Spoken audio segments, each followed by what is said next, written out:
Muchísimas gracias otra vez y avanzamos con A ustedes. la próxima ponencia, que es de Sebastián González, también de la Universidad Nacional de Colombia en Bogotá, sobre el tema crédito y derechos sociales, una mirada constitucional de las tensiones en el marco de la contratación financiera.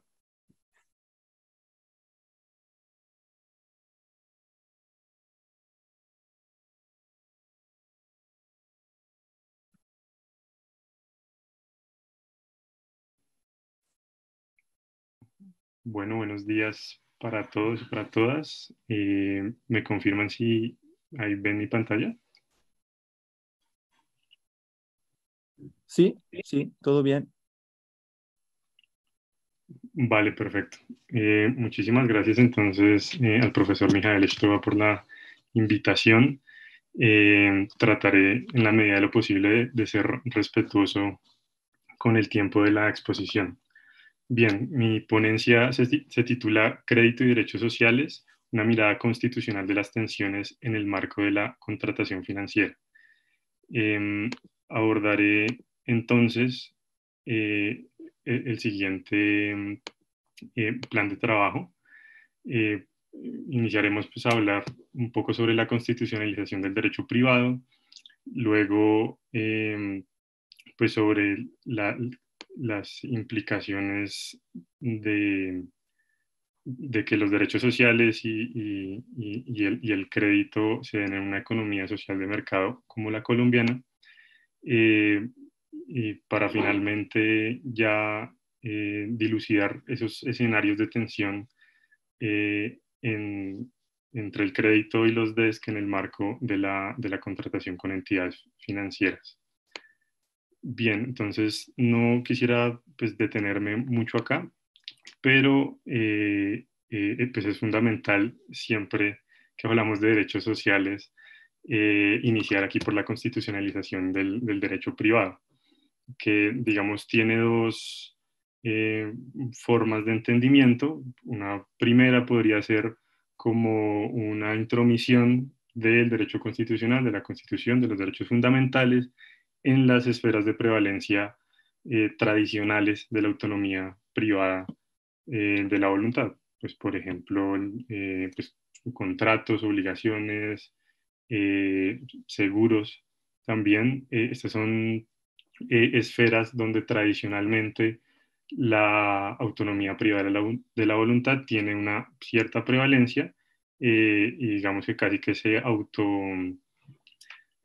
pues, se autorregula o más bien solo se toman, digamos, normas propias de derecho privado sin mirar como su articulación con la Constitución y los derechos fundamentales. Allí la segunda interpretación que pues me parece fundamental también traerla de la experiencia alemana, que surge con la sentencia Luth, es el efecto irradiación de los derechos fundamentales.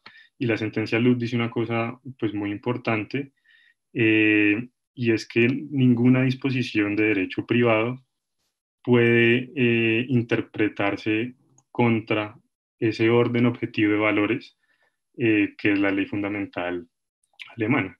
En ese sentido, pues la interpretación de toda norma de derecho privado, pues sea de la materia que sea, en este caso hablaremos de derecho de contratos y de obligaciones, toda norma de derecho privado entonces deberá interpretarse en el espíritu de la Constitución y específicamente pues en el espíritu de los derechos fundamentales que estarían en la cúspide de pues de la pirámide, digamos, normativa y también axiológica de lo que es el Estado Social de Derecho. En Colombia pues encontramos un instrumento que es la excepción de inconstitucionalidad consagrada en el artículo cuarto, que pues claramente indica que ante la incompatibilidad entre la Constitución y cualquier otra norma, pues prevalecerá siempre la Constitución. Entonces, esto resulta pues fundamental para entender un poco lo que voy a explicar, en el sentido de que estamos hablando aquí de contratos suscritos con entidades financieras que en principio se regulan por normas de derecho privado, particularmente Código Civil y Código de Comercio, pero que deben ser leídas estas normas en el espíritu de la Constitución y de los derechos fundamentales. Bien, ¿qué implica entonces que en una economía social de mercado como la colombiana, pues el desarrollo de los derechos económicos, sociales y culturales también esté sujeto un poco a estas dinámicas de mercado? Se supone que pues el Estado es el responsable y el garante de los derechos sociales y quien debe proponer políticas públicas para su implementación. Sin embargo, pues para nadie es un secreto que Colombia es un estado con una institucionalidad débil y asimismo pues con recursos económicos y financieros también precarios, por lo que pues muchas veces ante la insatisfacción que frente a derechos sociales puede dar el Estado, pues los particulares, los ciudadanos, se ven obligados a satisfacer pues esa demanda de derechos sociales, económicos y culturales a través de particulares y, digamos, acudiendo a esta figura del crédito, particularmente con instituciones financieras, para lograr la materialización de esos derechos sociales. Me refiero particularmente, pues, vivienda, salud o educación. Esos serían como los principales. Entonces, mm, ¿qué implica una economía social de mercado? De hecho, la Corte Constitucional en varias sentencias que la economía social de mercado trata de armonizar las libertades económicas, es decir, la iniciativa privada, la libertad de empresa, la libre competencia, como cualquier otra economía de mercado, pero también se hace visible la intervención del Estado en la economía.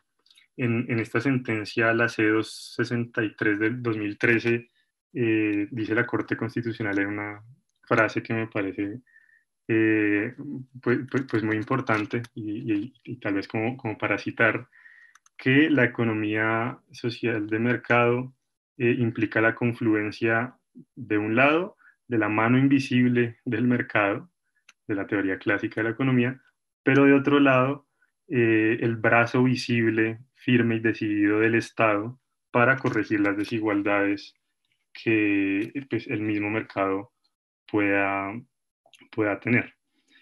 También es importante señalar que nuestra Constitución consagra el crédito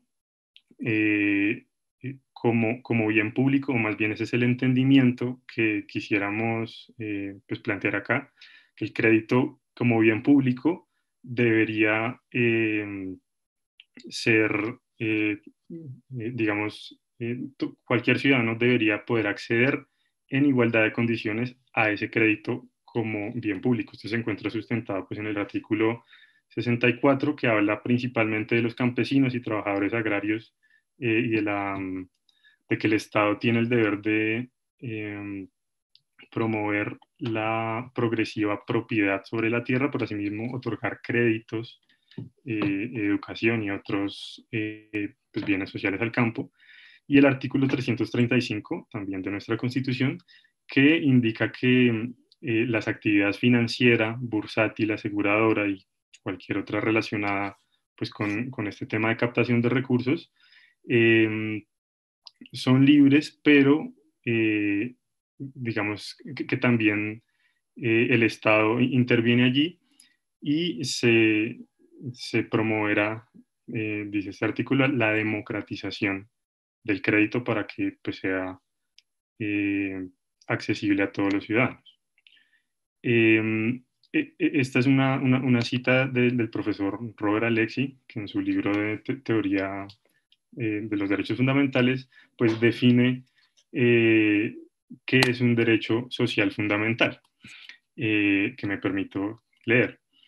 dice el profesor Alexi que con la expresión derecho a prestaciones se vincula la concepción de un derecho a algo que el titular del derecho, en caso de que dispusiera de medios financieros suficientes y encontrarse en el mercado una oferta suficiente, podría obtener también de personas privadas.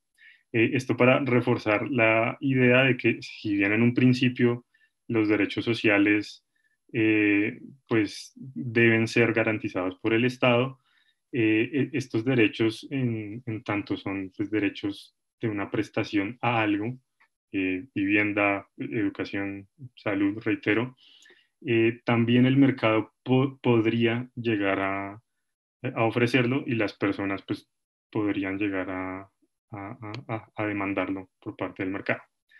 Bien, ahora entremos un poco a los escenarios de tensión, ya particularmente de los derechos sociales y del crédito en el marco de la contratación con entidades financieras. Para ello, digamos, aquí dividimos los distintos momentos el íter contractual o del íter contractus, de ese camino que es el contrato, que revalúa un poco también la postura clásica del contractualismo, de que el contrato es básicamente pues, como una foto, digámoslo así, del momento en que las partes acuerdan su voluntad. Digamos, revaluando un poco como esta tesis, se entiende que el contrato es más como una relación jurídica un poco más sostenida en el tiempo, donde surgen pues, obligaciones, pero también deberes secundarios de conducta en cada una de estas etapas. Entonces, la primera de ellas es la precontractual. Allí podría plantearse algunas tensiones básicamente para llegar a contratar ese crédito que le serviría a la persona para garantizar su derecho, por ejemplo, a la educación. Alguien que no tenga los medios suficientes y que pues quisiera eh, poder costearse la educación, pues acude a una institución financiera y lo primero que se hace es a veces el estudio de crédito por parte de los bancos, quienes pues tienen un poco la posición dominante porque tienen esa libertad de decidir si contratan o no con esa persona. Y muchas veces las razones por las que se niega el crédito son a veces pues desproporcionadas. Por ejemplo, el reporte en alguna central de riesgo eh, por obligaciones o mora en obligaciones verdaderamente irrisorias, tal vez porque la persona se atrasó 1 o 2 meses en pagar su cuenta del Internet. Por eso, el banco, y por estar reportado en una central de riesgo, el banco niega la contratación.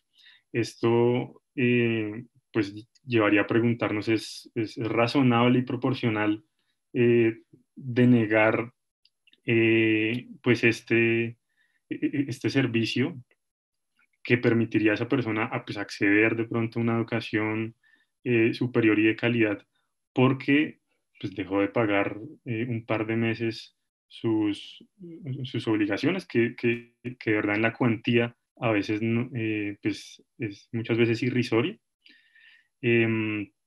Aquí entonces, digamos que debería entenderse de que la actividad financiera como un servicio público, eh, pues en principio, y para satisfacer este crédito con fines sociales, insistimos, habría que diferenciar este crédito con fin social, que es un crédito para pues, satisfacer algún derecho social, sea educación, vivienda, del crédito llamaríamos ordinario, ¿sí? Los demás tipos de créditos, que es el crédito que yo saco para pues, comprarme una moto o para viajar, para cualquier otra cuestión, para invertir en una empresa, en un emprendimiento, que no necesariamente pues va dirigido a garantizar un derecho social.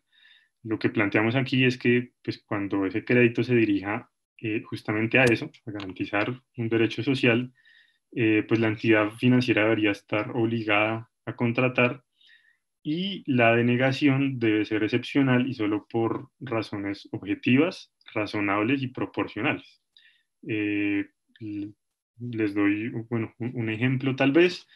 Eh, la llamada lista Clinton, que es una lista, digamos, de personas y entidades de pronto vinculadas con el narcotráfico y eso plantearía problemas con la banca internacional, particularmente la de Estados Unidos.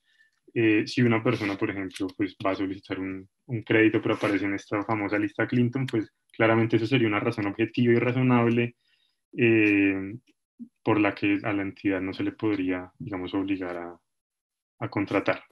Pero bien, prosigo con la exposición porque el tiempo va avanzando. El segundo escenario donde podría darse esa extensión ya sería el periodo propiamente contractual, en donde ya, digamos, firmado o suscrito el contrato de crédito, la entidad financiera pues muchas veces pues tiene una posición dominante y pues muchas veces abusa de esa posición. Eh, pues por ejemplo, al hacer cobros indebidos o cobros antes del plazo, ejercer de pronto la cláusula aceleratoria cuando el deudor, pues por alguna razón de pronto ajena a su voluntad, ha caído en mora por un par de meses, ya de pronto el banco activa la cláusula aceleratoria para cobrar la totalidad de la obligación, no dejando pues más opción que iniciar el proceso ejecutivo y rematar de pronto el inmueble. Allí se plantean entonces, pues, que se hagan, que se establezcan mecanismos de cobro menos lesivos para el deudor, pues con el fin también de darle como cierta favorabilidad, entendiendo pues que es la parte débil de la relación, de que eh, pues sus derechos sociales están ahí también comprometidos, ¿no? Por ejemplo, el derecho a la vivienda digna en el caso de, de que el banco decida pues iniciar el proceso ejecutivo hipotecario que pues, culminaría con el remate del bien y eso implicaría que la persona y su núcleo familiar, si es la única vivienda que poseen, pues básicamente se queden eh, sin satisfacer ese derecho social fundamental. Finalmente, en el periodo postcontractual también podrían haber algunos escenarios eh, de eventual de pronto pues, tensión con los derechos sociales. Esto básicamente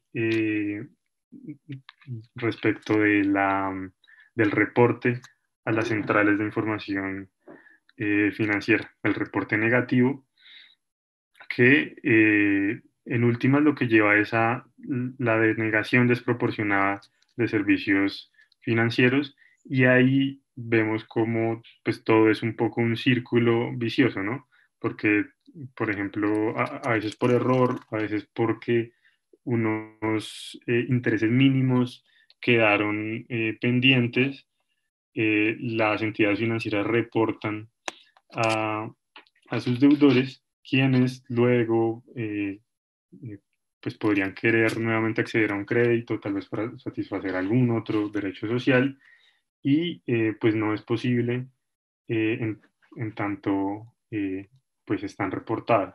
Por ejemplo, es bastante común en Colombia que los planes de telefonía celular eh, pues se cuente con un codeudor o un fiador, muchas veces un amigo, y esa persona que sirve como codeudor o fiador ante el impago del deudor principal, pues esa persona viene a asumir la deuda y pues es reportada a las centrales de riesgo. Entonces valdría la pena también preguntarse en ese caso, ¿es pues, razonable y proporcional denegarle el acceso al crédito para satisfacer algún derecho social a una persona pues que es cumplidora de sus obligaciones, pero pues como deudor solidario, fiador, eh, digamos, accedió a una deuda ajena y no la pudo pagar? Eh, Dejo ahí la cuestión.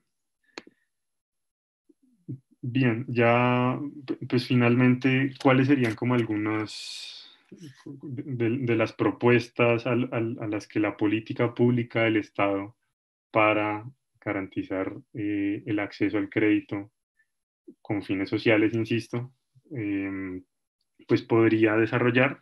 Lo primero sería tratar de manera diferenciada el crédito con fines sociales, ¿sí? Porque no es lo mismo el crédito que yo solicito para comprar vivienda o para acceder a la educación o para de pronto realizar algún procedimiento de salud que no esté contemplado dentro del plano obligatorio. No es lo mismo pues esto que les he explicado a pues el crédito que yo solicito para viajar por Europa o de pronto pues comprar bienes de consumo. ¿Sí? Entonces eso sería lo primero, eh, tratar de manera diferenciada y también pues de manera mucho menos tal vez rigurosa, podría decirse, este crédito con fines sociales por todo lo que ya hemos dicho. Lo segundo sería propiciar tratamientos diferenciales para los deudores. Y allí, pues, digamos, hay un amplio abanico de herramientas, desde subsidios, tasas de interés más reducida, plazos razonables y en general interpretaciones favorables para los deudores que tomen este crédito con fines sociales. Y lo tercero sería democratizar el acceso al crédito con fines sociales. Y aclaro que aquí no le estoy haciendo campaña a ningún candidato presidencial, pero la democratización del crédito, eh, digamos, contribuiría también positivamente en la formalización de la mayoría de la población, la formalización en términos financieros.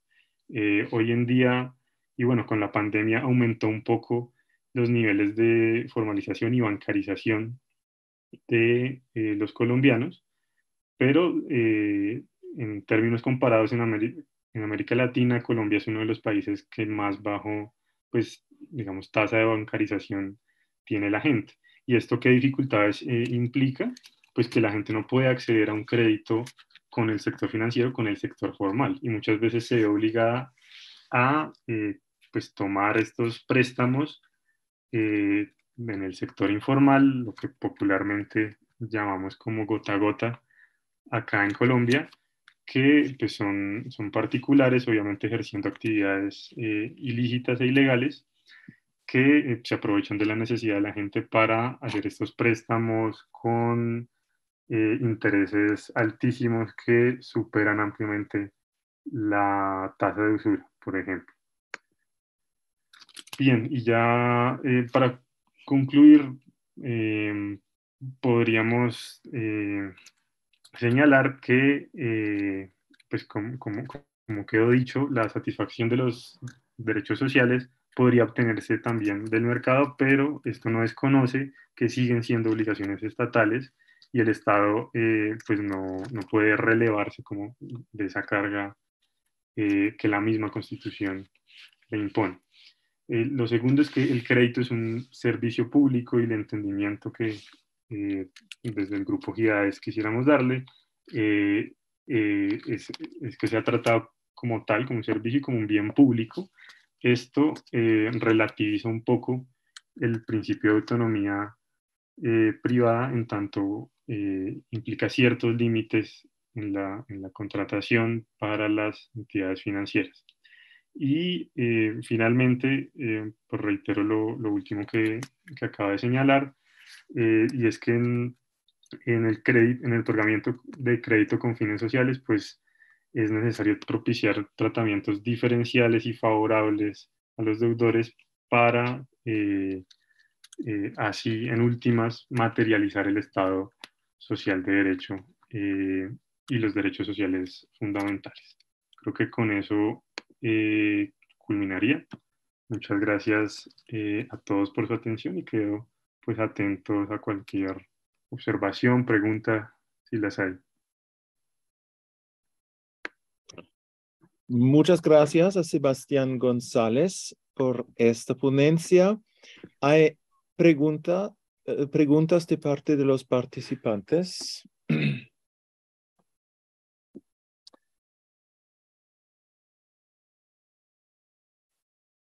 ¿Hay alguna pregunta? Entonces, algunos comentarios, una pregunta de mi parte. En Alemania también tenemos una muy amplia protección de los derechos del consumidor en relaciones con el banco, en relaciones sobre un contrato de crédito. Hay un derecho especial para créditos para consumidores y esta protección otra vez está prevista en una directiva de la Unión Europea. En este área también hay una bastante amplia directiva de la Unión Europea. Es decir, este área de derecho es armonizado en toda la Unión Europea y en Alemania también tenemos esta protección de los consumidores que toman un crédito con un banco y tienen ciertos derechos, por ejemplo, un derecho de desistimiento del contrato. Hay una protección también en cuanto a las condiciones del contrato, en cuanto a la transparencia, es decir, el banco tiene que indicar claramente cuáles son las condiciones del contrato y también hay una protección en cuanto em, al monto de los intereses que tienen que pagar los consumidores.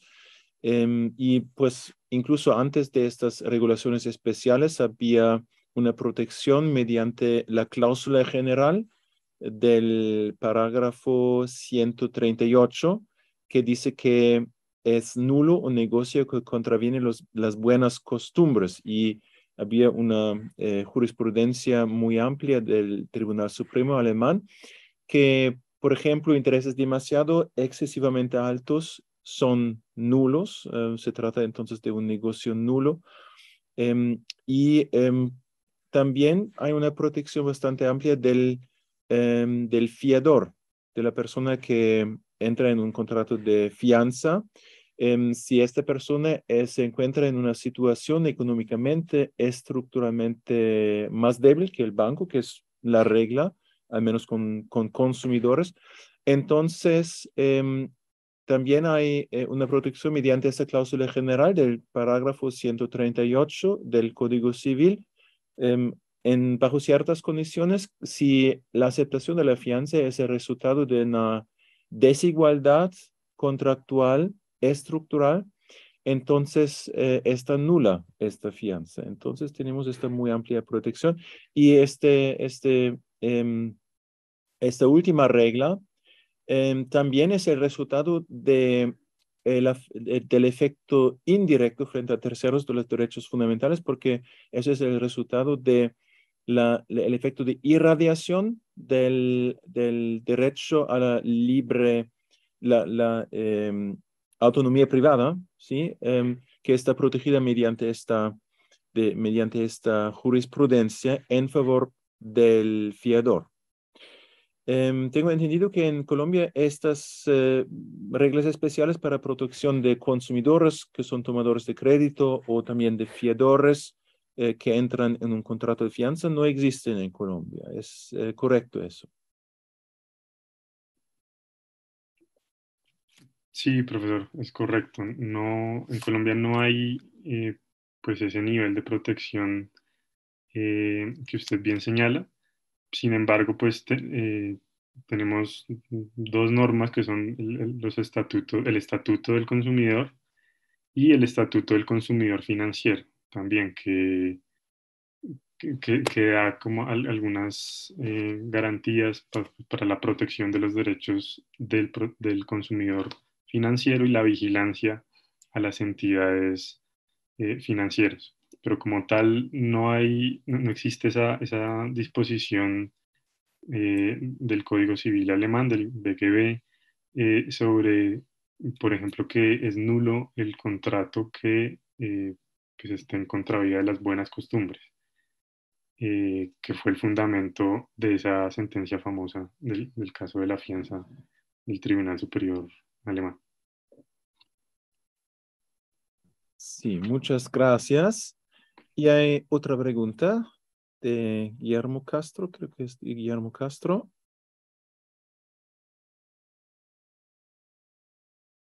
No, muchas gracias. Muchas gracias.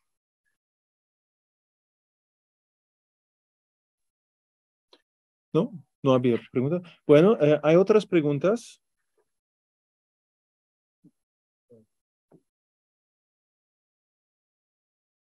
Pues entonces, todo está muy claro después de su ponencia. Muchísimas gracias otra vez por su ponencia y por por este efecto también de los derechos sociales que aún no se aceptan en la jurisprudencia colombiana, pero pues quizás en el futuro.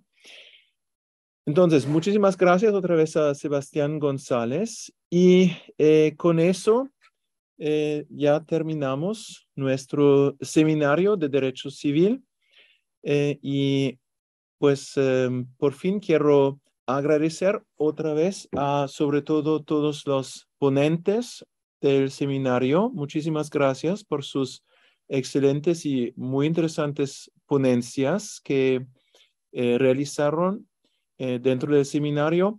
También muchísimas gracias a los participantes, al auditorio que participaron en nuestro seminario. Era el primer seminario de este tipo en esta universidad y yo creo que quizás en toda Alemania, eso no sé exactamente, pero pues yo no conozco ningún seminario de derecho civil colombo-alemán que se realizó en el pasado. Habían seminarios de derecho público, pero de derecho civil, pues según mis informaciones, no.